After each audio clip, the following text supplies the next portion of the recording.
నమస్తే అండి ఎన్టీవీ ప్రేక్షకులందరికీ ముందుగా సంక్రాంతి శుభాకాంక్షలు. ఎంత పెద్ద సూపర్ స్టార్ అయినా అప్కమింగ్ యాక్టర్స్ అయినా ప్రతి ఒక్కరికి ఫిల్మ్ని కెరియర్గా బేస్ చేసుకుని వెళ్ళే వాళ్ళకి ఎక్కడో చోట ఏదో రోజు గ్యాప్ అనేది వస్తుంది. కానీ ఇప్పుడు మనం మాట్లాడబోయే వ్యక్తి 1991లో కెరియర్ స్టార్ట్ చేసి 2025 వరకు కూడా కన్సిస్టెన్సీతో ఒక్క సంవత్సరం కూడా గ్యాప్ లేకుండా ముందుకు వెళ్ళిపోతున్నారు. అసలు కన్సిస్టెన్సీ వెనుకున్న రహస్యం ఏంటి? ఒకప్పటి ఫ్యామిలీ హీరో, ఇప్పుడు ఫ్యామిలీని భయపెట్టే విలన్గా మన ముందు ఆయన పెర్ఫార్మెన్స్ అట్లా కంటిన్యూ అవుతూనే ఉంది. ఆయనే శ్రీకాంత్ గారు మనతో పాటు ఉన్నారు, మాట్లాడదాం. శ్రీకాంత్ గారు నమస్తే. నమస్తే అండి. ఎలా ఉన్నారు? ముందుగా మీకు సంక్రాంతి శుభాకాంక్షలు. మీకు ఎన్టీవీ ప్రేక్షకులందరికీ కూడా సంక్రాంతి శుభాకాంక్షలు. అసలు ఎలా అండి, నేను మీ వికీపీడియా చూసి షాక్ అయ్యా. ఏది ఒక్క ఇయర్ కూడా గ్యాప్ లేదు మీ కెరియర్ లో. అవును, 91 నుంచి 25 వరకు కంటిన్యూ ఫిల్మ్స్ చేస్తూనే ఉన్నారు. అవును, మధ్యలో కొన్ని ఒక సంవత్సరం ఏదో 1-2 అలా ఉండేవి తప్పితే కంటిన్యూ. ఎస్, అసలు కన్సిస్టెన్సీ ఎలా సాధ్యమైంది మీకు? ఏముందంటే నాకు ఫిల్మ్స్ వస్తూ ఉన్నాయి, ప్రొడ్యూసర్స్ నాకు ఆఫర్స్ ఇస్తూ ఉన్నారు, ఉన్నట్లో సెలెక్ట్ చేసుకుంటూ వెళ్తూ ఉన్నాను. బట్ రిలాక్సేషన్ రాలేదు ఇంకా నాకు. ఎందుకంటే నాకు షూటింగ్స్ లేకపోతే నాకు పిచ్చి ఎక్కువ ఒక రకంగా. అందుకే ఏంటంటే ఎప్పుడు బిజీగా ఉండేటట్టుగా ప్లాన్ చేసుకుంటాను నేను. ఎప్పుడు ఇంకోటి ఏంటంటే మనం ఎప్పుడు కూడా ప్రేక్షకులు కనపడుతూ ఉండాలి, వాళ్ళకి గ్యాప్ ఇవ్వకూడదు. మనం వాళ్ళకి గ్యాప్ ఇచ్చామంటే మనల్ని కూడా గ్యాప్ పెట్టేస్తారు వాళ్ళు. అందుకే ఎప్పుడు కూడా మనకు ప్రేక్షకులు దగ్గరగా ఉండాలనే థాట్ అనేది నాకు ఇప్పుడు ఉంటుంది. ఇంకా రిలాక్సేషన్ రాలేదు, దాని గురించి చేసుకుంటూ వెళ్తున్నాం. సార్, అసలు ఫిల్మ్ని ఒక కెరియర్గా ఎంచుకోవాలి అని ఎప్పుడు అనిపించింది?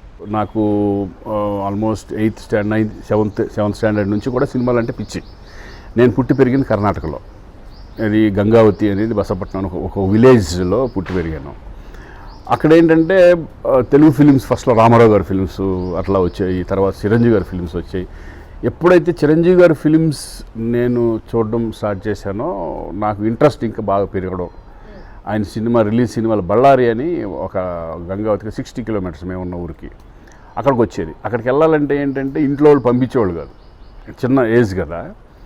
ఒక 9th 10th స్టాండర్డ్లో ఏం చేసేవాళ్ళు అంటే చెప్పి మెల్లగా మాకు దగ్గర నుంచి అమౌంట్ తీసుకొని దొంగతనంగా వెళ్ళిపోయి సినిమాలు చూసి వచ్చేవాళ్ళం. అట్లా నాకు చిరంజీవి గారి ఇన్స్పిరేషన్, ఆయన సినిమాలు చూసి చూసి చూసి ఒక ఇంట్రెస్ట్ అనేది సినిమాల మీద నాకు కలగడం. దాని తర్వాత 10th అయిపోయింది, అప్పటికే ఖైదీ అన్నీ రిలీజు అయినాయి. ఇంకా పిచ్చి ఎక్కువైపోయింది. మెడ్రాస్ పారిపోవడం కూడా జరిగింది. మెడ్రాస్ పారిపోయాను ఇంట్లో చెప్పకుండా. అంటే ఇంటర్కి పియూసీ అంటారు అక్కడ. ఇంటర్ ఫస్ట్ ఇయర్ జాయిన్ అయినప్పుడు ధారవాడ అనే ఒక ప్లేస్లో బాగా ఎడ్యుకేషన్ సెంటర్, అది కర్ణాటక యూనివర్సిటీ. అక్కడికి వెళ్ళి ఒక 3 నెలలు ఉండిన తర్వాత నాకు ఎందుకో చదువు మీద నాకు పెద్ద ఇదిరాలా.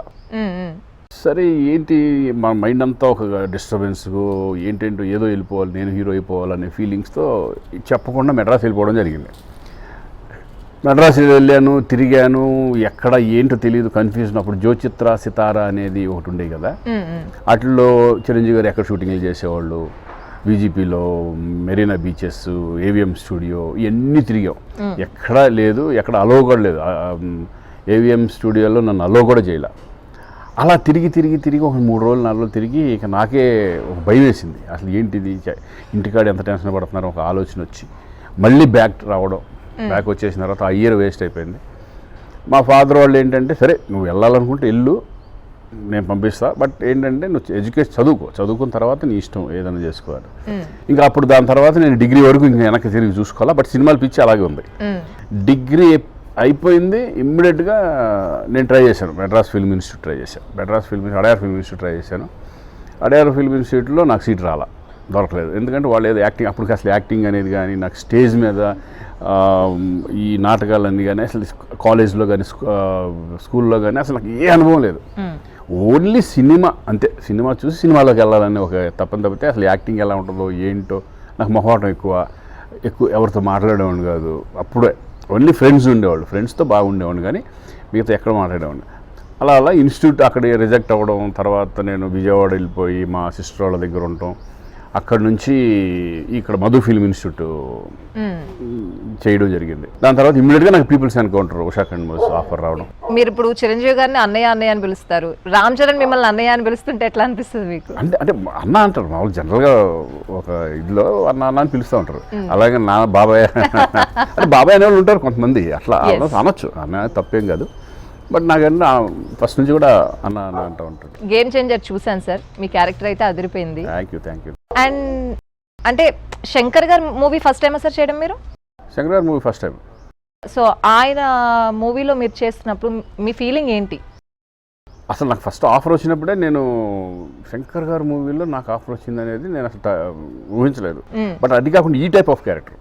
ఇప్పుడు వేరే రెగ్యులర్ ఏదో ఉన్న ఇన్స్పెక్టర్గా వచ్చాడు, అది అవన్నీ అయినా చేసేవాడినేమో. ఎందుకంటే శంకర్ గారి దగ్గర చేయాలని ఒక తపన ఆయన ప్రతి ఆర్టిస్ట్ కోరుకుంటాడు. ఒక పెద్ద ఇప్పుడు అప్పట్లో మేము విశ్వనాథ్ గారిది కానీ బాపు గారిది కానీ ఎలా చేయాలని కోరుకున్నాము. నేను అలాగే చేశాను 2 సినిమాలు అలాగే శంకర్ గారిది కూడా నాకు అవకాశం రావడం ఇక అసలు ఇంకేం ఆలోచించాల. ఫస్ట్ భయపడ్డాను ఈ క్యారెక్టర్ చేయడానికి, ఎందుకంటే నన్ను యాక్సెప్ట్ చేస్తారా లేదా. ఎందుకంటే మా ఫాదర్ని ఇది తీసుకొని రిజంబ్లెన్స్ తీసుకొని సేమ్ ఆ టైప్ ఆఫ్ గెటప్లో కనపడాలి నేను. మరి నన్ను ఎంతవరకు యాక్సెప్ట్ చేస్తారో తెలియదు. గెటప్ వేసుకున్న తర్వాత వాళ్ళందరూ సాటిస్ఫై అయ్యారు, నేను సాటిస్ఫై అయిన తర్వాత దిగడం జరిగింది. అలా శంకర్ గారితో చేయడం ఇస్ వండర్ఫుల్ డైరెక్టర్ అండి ఆయన. ఎందుకంటే మనకి పాన్ ఇండియాలో ఫస్ట్ పాన్ ఇండియా క్రియేట్ చేసిందే అతను, తెలిసిందే శంకర్ వల్ల. సో రెస్పాన్స్ ఎలా అనిపిస్తుంది సార్ గేమ్ చేంజర్? డెఫినెట్గా బాగుందండి, రెస్పాన్స్ బాగుంది. కొన్ని మిక్స్డ్ అక్కడక్కడ మిక్స్ ఉన్నా కూడా డెఫినెట్గా చరణ్ పర్ఫార్మెన్స్ లెవెల్స్ వేరే హైలో ఉన్నాయి. చాలా బాగా చేశాడు. 3 క్యారెక్టర్ 40 minutes అయితే అసలు స్క్రీన్ ఫైట్స్ కానీ డ్యాన్సులు కానీ ఏంటో డ్యాన్సులు అట్లా చేయడం, డ్యాన్సులు కానీ పర్ఫార్మెన్స్ అప్పన్న క్యారెక్టర్ కానీ ఇవన్నీ కూడా ఒక 4 వేరియేషన్స్ అవగాహన చేసుకొని గెటప్లు మార్చుకొని హెయిర్ స్టైల్స్ మార్చుకొని దాని గురించి ఒక 4 నెలలు మళ్ళీ గ్యాప్గా పెట్టుకుని ఆ గెటప్లోకి వెళ్ళి చేయడం అనేది అతని కష్టానికి తగ్గ ఫలితం దక్కింది. రంగస్థలం సినిమాలో చేసిన ఒక సాలిడ్ క్యారెక్టర్ చరణ్ది, మళ్ళీ ఈ సినిమాలో అప్పన్న క్యారెక్టర్. తన ఆ క్యారెక్టర్ చేస్తుంటే మీకు ఎట్లా అనిపించింది సార్? ఎందుకంటే నా కాంబినేషనే కదా, మొత్తం అంతా కాంబినేషనే అప్పన్న క్యారెక్టర్. అంటే చాలా పరిణితి చెందిన ఆర్టిస్ట్ లాగా, ఎందుకంటే ఆ నత్తి రావడం, నత్తి ఉండడం, అక్కడేమో ఆ దాంట్లోనేమో ఇనపడిన క్యారెక్టరు, దీంట్లో నత్తి. అంటే అది ఎక్స్పీరియన్స్ కాదు, ఎక్కడ ఏ డైలాగ్ ఎక్కడ పాజ్ ఇవ్వాలి, ఎక్కడ నత్తి పెట్టాలి, ఏ వర్డ్ తనకి ఎక్కువ, అవన్నీ కూడా బాగా దాని మీద అవగాహన ఉంటే తప్పితే చేయలేరు, చాలా కష్టం. అటువంటిది ఆయన మాటలు రావట్లేదు, నేను వెళ్ళలేననే పడే తపన, నేను రాజకీయాల్లోకి పనికిరానా అనే తపన ఒకటి, ఇవన్నీ కూడా చాలా పర్ఫార్మెన్స్ చాలా బాగా చేశాడు. ఇప్పుడున్న యంగ్ హీరోస్కి ఫ్లాష్ బ్యాక్ క్యారెక్టర్స్కి సపోర్టింగ్ రోల్లో మిమ్మల్నే ఎందుకు ఎంచుకుంటున్నారు? లైక్ దేవర. మళ్ళీ నేను కూడా అదే క్వశ్చన్ అడిగాను, ఏంటి ఇది ఏంటంటే యంగ్ ప్లస్ ఓల్డ్ అంటే కొంచెం చూడడానికి మిడిల్ ఏజ్ లాగా ఉంటాను, మరీ ముసలాళ్ళ ఏజ్ లాగా అనిపించను అనే ఫీలింగ్ వాళ్ళకు ఉంది. దేవర సినిమాలో ఎన్టీఆర్ గారితో అట్లానే సెట్ అయ్యారు, సేమ్ ఇప్పుడు చరణ్ గారితో యంగ్ అండ్ ఓల్డ్. వాళ్ళు అంటే మామూలుగా ఉన్నప్పుడు ఈ సరిపోతుంది, ఏదైనా చిన్న గెటప్స్ చేసుకుంటే కనుక మళ్ళీ ఏజ్డ్ చేసుకోవచ్చు అనే ఉద్దేశంతో. అదే ఏజ్డ్ ఉన్నాం అనుకోండి, యంగ్ తీసుకురావడం కష్టం. ఆ ఏజ్కి ఒక 40 years 35 years 40 years తీసుకురావడం కష్టం. నేను అలాగే ఉన్నానని చెప్పి నాకు ఈ ఆఫర్లు రావడం జరిగింది, అంతే. అంతకంటే మీ కెరియర్ కన్సిస్టెన్సీయే కాదు, మీ ఏజ్ని కూడా అట్లా కన్సిస్టెన్సీతోనే ముందుకు తీసుకెళ్తారు. అసలు ఏంటి సార్ సీక్రెట్ చెప్పండి? ఏముండదు, మొన్న ఎవరు విజయ్ దేవరకొండ గారిని అడిగితే హెయిర్కిను గెడ్డానికి పోతే మనం కూడా కొంచెం అలా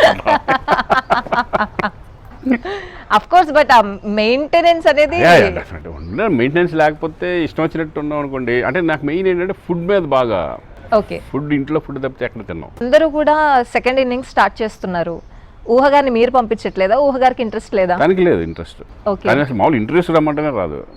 బతిమాల ఏదో బాగా అప్లికేషను అది ఇది అంటే తప్పితే, మొన్న కూడా మా రోషన్ దాని గురించి వచ్చింది తప్పితే, ఏది పెళ్లి చదివేటప్పుడు ఇంటర్వ్యూస్ వీటికి లేకపోతే తను రాదు ఎక్కువ, అంతే తప్పితే no second innings nothing. Happy ఇంకా లైఫ్ ఏముంటుంది. ఇంకా మీరు పిల్లలు తనకి ఇంట్రెస్ట్ లేదు, ఇంట్రెస్ట్ ఉన్నప్పుడు మనం ఆపేది ఏమీ లేదు, ఎవరో ఒకరు బిజీగా ఉంటే చాలు. వాళ్ళ పని వాళ్ళు, మన పని మనం. సార్ రోషన్ కెరియర్ మీద ఫోకస్ చేస్తున్నారు సార్ మీరు? డెఫినెట్గా. ఇప్పుడు వైజయంతి జరుగుతుంది స్వప్న గారిది, ఛాంపియన్ అని. దాని మీదే కాన్సన్ట్రేషన్ ఇప్పుడు, ఎందుకంటే పెద్ద ఫిల్ము, మంచి ఎమోషన్తో కూడిన ఫిల్మ్ అది, రెడికల్ టైప్ ఆఫ్ ఫిల్ము. ఎందుకంటే దాని తర్వాత ఏంటనేది కెరియర్ కంటిన్యూ వెళ్తూ ఉంటుంది. సార్ బేసిక్గా వారసుడు ఇండస్ట్రీలోకి వచ్చాడంటే వారసుడితో కలిపి మనం కూడా చెయ్యాలి అన్న తపన మీకు ఉంటుంది, వారసుడికి ఉంటుంది. సో రోషన్తో మీరు ఎప్పుడు కలిసి చేయబోతున్నారు? ప్రస్తుతానికైతే లేదు, డెఫినెట్ చేస్తాం, చేయకుండా ఎందుకుంటాం. ఇప్పుడు మంచి సబ్జెక్ట్స్ దొరికి, క్యారెక్టర్స్ దొరికి, ఇప్పుడు వాడు రే నేను చేయనా అంటే ఇప్పుడు వద్దాను, ఇప్పుడు నువ్వేం ఒప్పుకోద్దు అంటాడు ఆరే రోషన్. ఎందుకంటే చేస్తాం, 100% జరుగుద్ది. ప్రస్తుతానికి మరి అది దాన్ని డిజైన్ చేసే బట్టి, సబ్జెక్టులను బట్టి, వాటిని బట్టి ఉంటుంది. రోషన్ని ఇప్పుడున్న ఫీల్డ్ని చూస్తే తను ఎంతవరకు దాన్ని క్లబ్ చేయగలడు అని మీరు అనుకుంటున్నారు సార్? అంటే నాకు ఇప్పుడు చిన్నప్పటి నుంచి చూసి పెరిగినోడేగా, ఇండస్ట్రీలో ఉన్నాడే. ఇప్పుడు నేనైతే ఫస్ట్లో బిగినింగ్లో ఏమి లేకుండా వచ్చినాడు నేను. ఇప్పుడు అందరినీ చూసి ఇండస్ట్రీలో ఉన్నాడే, అన్ని సినిమాలు ఎలా ఉంటున్నాయి, సినిమాలు ఫాలో అవ్వకుండానే వెళ్తున్నాడు. ఇప్పుడున్న జనరేషన్ ఎంత కష్టపడుతున్నారు అనేది మాత్రం 100% మనమే చూస్తున్నాం. ఈరోజు ఇదివరకు మేము అంతా ఎక్సర్సైజ్ చేసి బాడీ అసలు ఏమి ఉండేది కదా మాకు. ఇప్పుడు తప్పదు, ఇప్పుడు కంపల్సరీ ఫిట్నెస్ అనేది చాలా ఇంపార్టెంట్. ఆ ఫిట్నెస్ ఇవన్నీ చాలా బాగా అతనికి అవగాహన వచ్చేసింది, అతనే చేసుకుంటాను. ఇప్పుడు నేను చెప్తే నువ్వు చెయ్యి అంటే కాదు అది. ఎందుకంటే అతను లీస్ట్ యాస్బర్గ్ వెళ్ళాడు, అతనే నేను జాయిన్ చేయించాలని కాదు, ఆయన ఇంట్రెస్ట్ ఉండి రోషన్కి నేను అక్కడ జాయిన్ అవుతాను, నేను LAలో జాయిన్ చేయించాను. తర్వాత మళ్ళీ నేను అసిస్టెంట్ డైరెక్టర్గా జాయిన్ అవుతాను అన్నాడు. బాంబే పంపించి దబాంగ్ 3 మన సల్మాన్ ఖాన్ ఫిల్మ్లో అసిస్టెంట్ డైరెక్టర్గా ప్రభుదేవ పక్కన ఒక ఇయర్ అంతా అలా వెళ్ళాడు. అతను ఏమనుకుంటే ఆ ఇంట్రెస్ట్ చేయాలని తపన ఉంది కాబట్టి I hope everything is positive. Up and downs వచ్చినప్పుడు మీ స్టేట్ ఆఫ్ మైండ్ ఎలా ఉండేది సార్? ఎక్స్పెక్ట్ చేసి కొన్ని ఏమైనా డిసప్పాయింట్ అయితే మాత్రం కొంచెం ఫీలింగ్ 100% ఉంటుంది. లేదు అనేది మనం దులిపేసుకుని వెళ్ళలేము, కానీ దాన్ని కూడా తట్టుకునే కెపాసిటీ ఏంటంటే ఎక్స్పీరియన్స్ మీద వస్తుంది. ఇప్పుడు నేను చాలా ఫిల్మ్స్, ఇప్పుడు నా ఆల్మోస్ట్ 140 మూవీస్ లో ఇప్పటికీ నాకు ఆ ఫీలింగ్ ఉంటుంది, కానీ దాన్ని మళ్ళీ బయటకు వచ్చేస్తాం. Okay, all in the game. ఒక్కోసారి సక్సెస్ అవుతాయి, ఒక్కోసారి ఫెయిల్యూర్. సక్సెస్ అయినప్పుడు మనం ఎగిరి పడం, ఫెయిల్యూర్స్ వచ్చినప్పుడు చిన్న ఉంటుంది, దాన్ని ఓవర్కమ్ చేసుకుని మనం మళ్ళీ నెక్స్ట్ ప్రాజెక్ట్ గురించి ఆలోచించడం తప్ప చేసేది ఏమి లేదు. ఎప్పుడైనా మొహమాటంతో మీకు నచ్చకపోయినా చేసిన స్క్రిప్ట్ ఏమైనా? 100% ఉంటాయి. చాలా అంటే కెరియర్ ప్లానింగ్స్ ఇదివరకు మేము ఉన్నప్పుడు ఏంటంటే సినిమా తర్వాత సినిమా చేసుకుంటూ వెళ్ళిపోయేవాళ్ళం. ఇప్పుడు ఇప్పుడున్న జనరేషన్ అలా కాదు, ఏది పడితే అది చేస్తే కనుక వాళ్ళు ఇంటికి వెళ్ళిపోతారు, వాళ్ళు డెఫినెట్గా వాళ్ళు కష్టం. ఇప్పుడు మేమేంటంటే అప్పట్లో ఒక సినిమా వచ్చింది, ఈ సినిమా తర్వాత 3 సినిమాలు కంటిన్యూగా ఉండేవి, అగ్రిమెంట్ చేసేవాళ్ళం. అగ్రిమెంట్ అంటే మాటలో ఓకే నెక్స్ట్ సినిమా మీది, నెక్స్ట్ సినిమా మీది, నెక్స్ట్ అట్లా. ఇప్పుడు హిట్ అయిపోయిన తర్వాత ఒక సినిమా పెద్ద హిట్ అయింది అనుకోండి, హిట్ అయిన తర్వాత దాన్ని పెంచుకోవడానికి ఛాన్స్ లేకుండా పోయేది. ఎందుకంటే సేమ్ ఇదే లెవెల్ సబ్జెక్ట్లో అదే లెవెల్లో వెళ్తున్నాం. ఇప్పుడేంటి, ఒక హీరో కెరీర్ ఏంటంటే ఒక సినిమా హిట్ అయిందంటే అతను ఇక్కడికి వెళ్ళిపోతాడు, సడన్గా వెళ్ళిపోతాడు, దాన్ని మళ్ళీ మెయింటైన్ చేసుకుని మళ్ళీ అట్లా పెంచుకుంటూ వెళ్ళిపోతాడు. కానీ మాకు అప్పుడు అట్లా లేదు, చేసుకుంటూ వెళ్ళడమే. బడ్జెట్ విషయంలో ఎప్పుడూ ఒక మిక్స్డ్ టాక్ ఉంటుంది సార్. అంటే బడ్జెట్ కావాలని పెంచేస్తున్నారు, విపరీతంగా పెంచేస్తున్నారు, అంత బడ్జెట్ పెట్టక్కర్లేదని కొంతమంది అంటారు, బడ్జెట్ ఉంటేనే ఆ గ్రాండ్ ఇయర్ కనిపిస్తుంది అని కొంతమంది అంటారు. మీ ఉద్దేశం ఏంటి సార్? అంటే బడ్జెట్ పెట్టడంలో తప్పలేదు, వేస్టేజ్ అనేది చాలా ఎక్కువ ఉంటుంది. నేను అనేది వేస్టేజ్ కనుక కంట్రోల్ చేసుకోగలిగితే ఆల్మోస్ట్ చాలా మటుకు తగ్గుతుంది. ఇప్పుడు ఒక ఫిలిము సపోజ్ ఏదైనా పెద్ద ఫిలిం ఉందనుకోండి, మీరు ఎన్రోల్ చేస్తారు మ్యాక్సిమం ఒక 150 days అట్లా ఉంటుంది అనుకోండి. 115 daysని మీరు కరెక్ట్గా 115 days ప్లాన్ చేయండి. 4 సంవత్సరాలు 3 సంవత్సరాలు ప్లాన్ చేసుకోండి. 3 సంవత్సరాలు అంటే ఎంత, ఒక సంవత్సరానికి ఎంత 365 చేసేది 150 days. దాన్ని పక్కాగా చేసుకుంటే, తొందరగా చేసుకుంటే వడ్డీలు తగ్గుతాయి ప్రొడ్యూసర్కి. వాటికి ఎక్కువ వేస్టేజ్ అంతా అదే కదా మెయిన్. అటువంటివన్నీ కంట్రోల్ చేసుకుని వెళ్ళగలిగితే కొన్ని ఫిల్మ్స్ అట్లాగే చేస్తారు జనరల్గా. కొన్ని ఏంటంటే విచ్చలవిడిగా వెళ్ళిపోతా ఉన్నాయి. ఇదివరకు అయితే మేము ఉన్నప్పుడైతే కనుక మేము ఒక సీన్ ఈరోజు ఏమన్నా స్టార్ట్ అయిందంటే అనుకున్న షెడ్యూల్ ప్రకారం సీన్ అయిపోవాల్సిందే అనుకుని చేసుకుంటూ వెళ్ళాము. ఈరోజు ఒక సీన్ చేయాలంటే 3-4 రోజులు పడుతుంది. అంటే రిలాక్స్డ్గా ఏంటో అలా చేస్తున్నారు. మరి మేము ఆశ్చర్యపోతున్నాం. ఆదివారాలు షూటింగ్లు ఉండవు, ఆదివారాలు ఏమి ఉండేది కదా. మీ ఖడ్గం సినిమా మీ ఫ్యాన్స్కే కాదు అందరికీ చాలా ఇష్టం. అందులో మీరు ఒక ఫెరోషియస్ ఆఫీసర్ రోల్ అనేది ఆ ఇంపాక్ట్ చాలా రోజులు ఉండిపోయింది. అది రిలీజ్ అయిన తర్వాత కూడా మళ్ళీ ఆ ఇంపాక్ట్ రీక్రియేట్ అయింది. అలాంటి క్యారెక్టర్ మళ్ళీ ఇంకొకటి రాలేదా సార్, మీరు చెయ్యలేదా? నేను ఎందుకు చేయను, వస్తే చేస్తాం. అంటే ఆ టైప్ ఆఫ్ కొన్ని రాలా మనకి. అంటే ఇప్పుడు నేను క్యారెక్టర్స్ చేస్తున్నాను, ఇప్పుడు మళ్ళీ ఇంకొక 2 ఫిలిమ్స్ నా ఏజ్ జరుగుతుంది, నేను హీరో, ఒక డిఫరెంట్ మూవీస్ డిఫరెంట్ కాన్సెప్ట్తో చేద్దామని, రెగ్యులర్ మూవీస్ లాగా కాకుండా అవి జరుగుతున్నాయి. ఒక పక్కనే ఈ క్యారెక్టర్ చేస్తున్నాం. క్యారెక్టర్ అనేది వాళ్ళు ఇస్తే దాంట్లో విచ్ ఈస్ ద బెస్ట్ అని సెలెక్ట్ చేసుకుంటాం అంతే. ఇప్పుడు నాకు దేవర వచ్చింది, తర్వాత ఇది గేమ్ చేంజర్ వచ్చింది, ఈ 2 తర్వాత ఇప్పుడు కళ్యాణ్ రామ్ తోటి చేస్తున్నా, సాయిధరం తేజ్ తోటి జరుగుతున్నాయి. అన్ని డిఫరెంట్ క్యారెక్టరైజేషన్స్. ఇప్పుడు ఒక రకంగా ఏంటంటే ఇప్పుడు బాగుంది అంటే ఎంజాయ్ చేస్తున్నాం. హీరో అనేప్పటికి ఒకటే టైప్ ఆఫ్ వెళ్ళి, ఇప్పుడు ఏంటంటే డిఫరెంట్ గెటప్స్తో, డిఫరెంట్ కాన్సెప్ట్స్తో, డిఫరెంట్ స్టోరీస్తో వెళ్ళడం నిజంగా కొంచెం నా మీద ఇంకా కాన్ఫిడెన్స్. ఇప్పుడు ఈ గేమ్ చేంజర్ తర్వాత ఇంకొంచెం కాన్ఫిడెన్స్ పెరిగింది నాకు. అంటే గెటప్ వేసినా కూడా మనకి సూట్ అవుతాయి, మనం చేయొచ్చు, ఆ క్యారెక్టర్లో ఇన్వాల్వ్, ఆ టైప్ ఆఫ్ కాన్ఫిడెన్స్. ఈ ఓల్డ్ ఏజ్ గెటప్ వేసుకుంటున్నప్పుడు ఏదైనా ఫియర్ ఉందా సార్, నేను చేయగలనా అన్న? అదే బిగినింగ్ ఉంటుంది. బిగినింగ్ అయితే నాకు చిన్న ఇదేంటి అప్పుడే ముసలాళ్ళు అయిపోయామా ఏంటి, ఆ ఫీలింగ్ 100% ఉంటుంది, ఎందుకు ఉండదు. అలానే మనం యంగ్ అట్ట కూడా కాదు, బట్ ఏంటంటే అటు కాకుండా ఇటు కాకుండా, అటు అది కాదు ఇటు ఇట్లా కాకుండా కరెక్ట్గా ఉండేపటికి ఏమైపోయింది. ఫస్ట్లో గెటప్ వేసుకున్న తర్వాత నాకు వెళ్ళాలంటే, ఆ జనాల్లో వెళ్ళాలంటే నాకు కొంచెం షై ఫీలింగ్ అవి ఉంటాయి. ఇన్ని ఇయర్స్ తర్వాత కూడా ఈ గెటప్ మొన్న వేసుకున్నప్పుడు అయితే కనుక దారిలో వెళ్తుంటే ఆడియన్స్ కొంతమంది చూస్తూ ఉంటారు కదా, చిన్న షై ఫీలింగ్, గుడి అడ్డం పెట్టుకుని వెళ్ళుకుంటూ వెళ్ళిపోవడం. అది 2-3 రోజులు ఉంటుంది, ఇక తర్వాత ఏముంది మళ్ళీ అలవాటు అయిపోతుంది. అది బట్ ఆ స్పీచ్ మాత్రం బాగా ఇచ్చారు సార్, ఆ పొలిటీషియన్ పొలిటికల్ స్పీచ్ మాత్రం చాలా బాగా ఇచ్చారు. మనం చెప్తూ ఉంటాం, ఇంకా మామూలుగా చెప్పమంటే మనకు కష్టం. సో మనం ఖడ్గం గురించి మాట్లాడుకుంటున్నాం, అది రిలీజ్ అయింది. మళ్ళీ మీ సినిమా ఏదైనా రిలీజ్ అవ్వాలంటే మీకు ఏ సినిమా ఇష్టం? పెళ్లి చంద్ర చేస్తే బాగుంటుంది అనుకుంటున్నాను నేను. ఓకే అంటే ఇప్పుడు ఎలా ఉంటుంది చూద్దామని. సందడిగానే ఉంటుంది సార్, ఆబ్వియస్లీ. అడిగారు ఎప్పుడైనా? ఇప్పుడు ఇంకోటి క్షేమంగా వెళ్ళి లాభంగా రండి చేద్దామని ఇప్పుడు జరుగుతుంది. ఓకే ఎడిటర్ మోహన్ గారు నన్ను ఫోన్ చేశారు మన, అది చేద్దాం సరదా బాగుంటుంది, మళ్ళీ ఎంజాయ్ చేస్తాను అనుకుంటున్నాను నేను శ్రీకాంత్. అది అంటే బాగుంటుందండి డెఫినెట్గా. అంటే కేవశారుల బ్రహ్మానందం గారి కామెడీ అన్ని ఇప్పుడు జనరేషన్ తెలియదు కదా, అలా మారిపోతూ ఉంటుంది. కాబట్టి ఇప్పుడు పెళ్లి సందడి అనేది కూడా వస్తే బాగుంటుంది నేను నా వరకు మళ్ళీ రిలీజ్. బేసిక్గా మనిషిని పోలిన మనుషులు ఉంటారు అంటారు కదా, కానీ మీరు బెంగళూరులోనే మనిషిని పోలిన మనిషిని చూసేసరికి అవన్నీ ఉంటావు.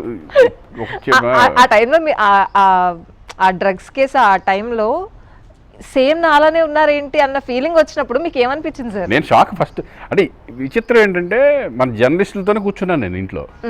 అది మార్నింగ్ 9:30 అట్లా ఆ టైంలో ఒకసారి టీవీ పెట్టు అన్నాడు. ఏంటంటే ఎవరో నీ పేరు వేస్తున్నారంట అని చెప్తే టీవీ ఆన్ చేస్తే ఆడెవడో ఇట్లా పట్టుకుని సేమ్ నాలాగా అనిపించింది. ఇప్పుడు ఇదేంటి నాలాగా ఉన్నాడు ఏంటి అనుకున్నాను నేను. అనుకుని అవి ఇమ్మీడియట్గా అప్పుడు అందరికి ఫోన్ చేసి, ఒరే బాబు నేను కాదురా బాబు, నేను నాకు అసలు అలవాటు లేవు అటువంటి అని. ఏం చెప్పు, ఇప్పుడు ఎక్స్ప్లెనేషన్ ఇవ్వాలిగా, వచ్చినప్పుడు డెఫినెట్గా మనం చెప్పుకోవాల్సిన బాధ్యత మనకు ఉంటుంది. ఇంకా లేదు అలా వాళ్ళు ఒకటి అక్కడ అరెస్ట్ చేసేసారా అండి. ఇప్పుడు నేను ఇక్కడ అలా చెప్తాను, నైట్ జరిగింది, ఈరోజు పొద్దున్నే మనం చెప్పింది. అది ఈ వస్తూ ఉంటాయి కామన్. నేను విడాకులు అని రాశారు మా ఇద్దరికి. ఇలాంటి వార్తలు ఊహ గారి వరకు అంటే బేసిక్ గా సెన్సిటివ్ గా ఉంటారా సార్ ఊహ గారు?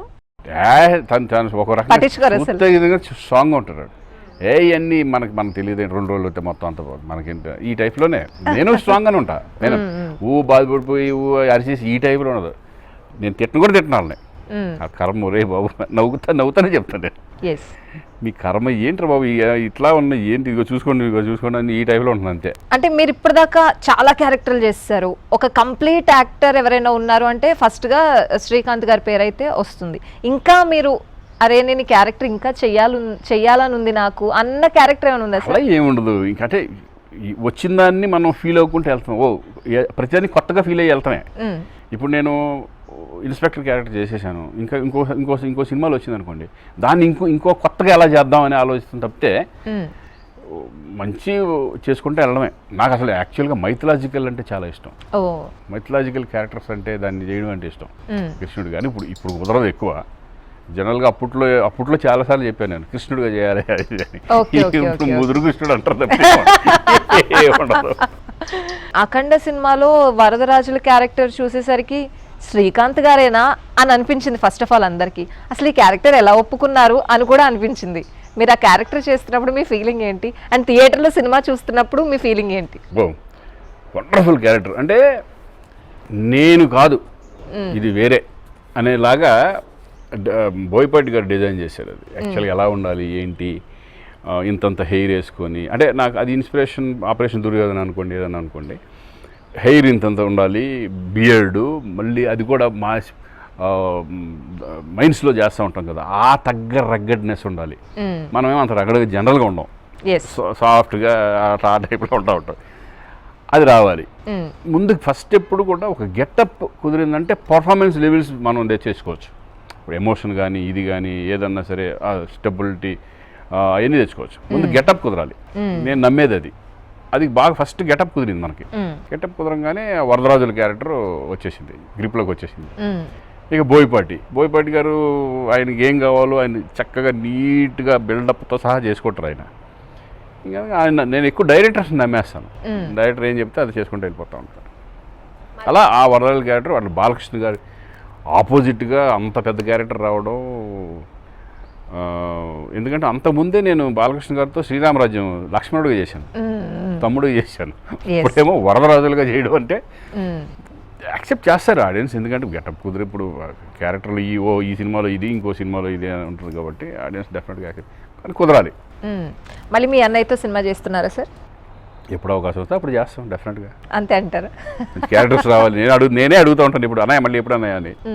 బట్ మీరు ఎన్ని సినిమాలు చేసినా ఆయనతో శంకర్ దాదా MBBS మీ ఇద్దరి ఆ కాంబినేషన్ సీన్స్ భలే ఉంటాయి, మంచి ఇప్పటికీ చాలా ఎంటర్టైన్ గా అనిపిస్తాయి. అంటే ఏదైనా ఎవరైనా లోలో ఉన్నప్పుడు ఆ సీన్స్ పెట్టుకు చూస్తే వెంటనే రిఫ్రెష్ అయిపోతారు అట్లా.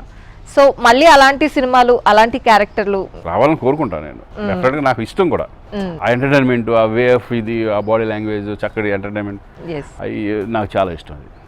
అది ఇప్పుడు ఉన్నట్టు మన అనిల్ రావుపూడి డైరెక్టర్లో ఆ టైప్ ఆఫ్ ఎక్కువ టచ్ చేసేది ఎంటర్టైన్మెంట్ ఎక్కువ అనిల్ రావుపూడి గారు. అవి కూడా బాగా ఇష్టం నాకు, ఆయన కామెడీ ఇవన్నీ. సో ఫైనల్లీ ఈ సంక్రాంతికి NTV ప్రేక్షకులకి ఏం చెప్పదలుచుకున్నారు? అందరికీ సంక్రాంతి శుభాకాంక్షలు. అందరికీ బాగుండాలి, అందరూ పాజిటివ్గా థింక్ చేయండి. Thank you so much sir. ఇప్పటి వరకు ఎట్లా మీ జర్నీ కంటిన్యూ అవుతూ వచ్చిందో ఇంకా ముందు కూడా అలాగే హ్యాపీగా ముందుకు వెళ్ళాలి అని మనస్ఫూర్తిగా NTV తరపు నుంచి కోరుకుంటున్నాం. Thank you sir. థ్యాంక్